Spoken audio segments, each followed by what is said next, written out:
The sound of kids hanging out together. Or at least how it sounded a few years ago.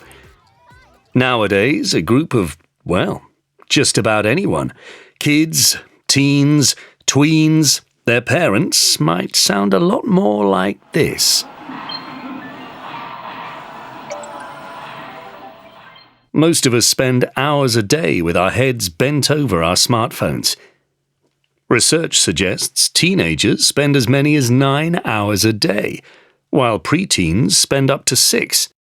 I don't know, it's like the first thing I do in the morning, check in and see who's posted anything overnight. It's my alarm clock, so I kind of have to look at it, and then, it's pretty hard not to scroll through. And it's not just teenagers and millennials. Generation X and even the baby boomers are almost as bad.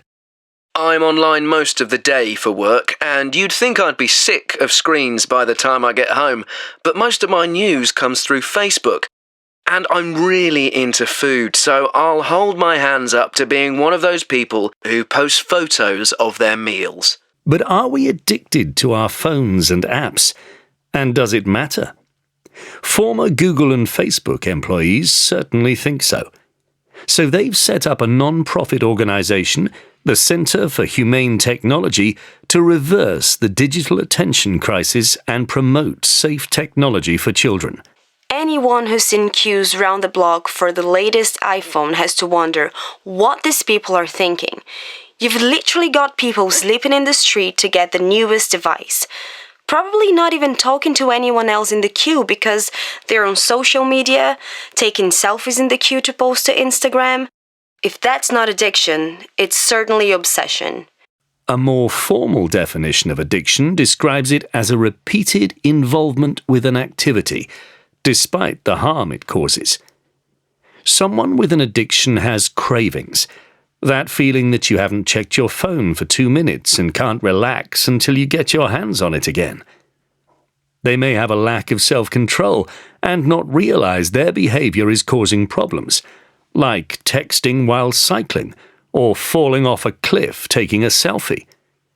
And in case you're wondering, I read about both of those via the news app on my phone, which updates every couple of minutes with the latest stories.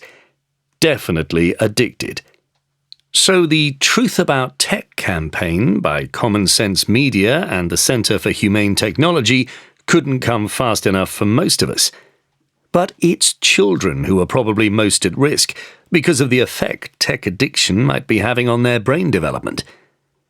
Professor Mary Michaels of the Atlanta Future Tech Institute has been working with very young children.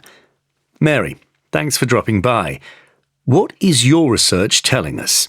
Well, we know that screen time is affecting key aspects of healthy child development, like sleep, healthy eating, and what psychologists call serve and return moments, which are when parents respond to babies seeking assurance and connection by making eye contact, smiling, or talking. All perfectly normal things we do and which help lay the foundations of babies' brains. It's much harder to engage with a baby normally if you're looking at your phone. Or even worse, if parents give a crying child a phone to distract them instead of talking to them or hugging them, and that might lead to them failing to develop their ability to regulate their own emotions. And what about older children? Again, we know that teenagers who spend a lot of time on social media are 56% more likely to report being unhappy and 27% more likely to suffer depression.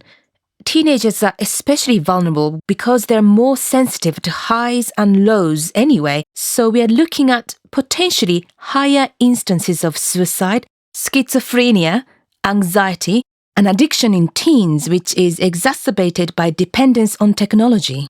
It sounds like a vicious circle. They're more likely to get addicted to smartphones and social media, and that addiction itself makes them candidates for other addictions. Yes, that's right. Time to stage an intervention. Is there anything we can do to make tech less addictive? Setting devices to grayscale, which is basically black and white, might make them less appealing. Scrolling through a news feed of boring, washed-out photos just doesn't create the same rush as bright colours, perhaps. And you can turn off the notifications that are constantly pulling you back in to check your phone. So, is it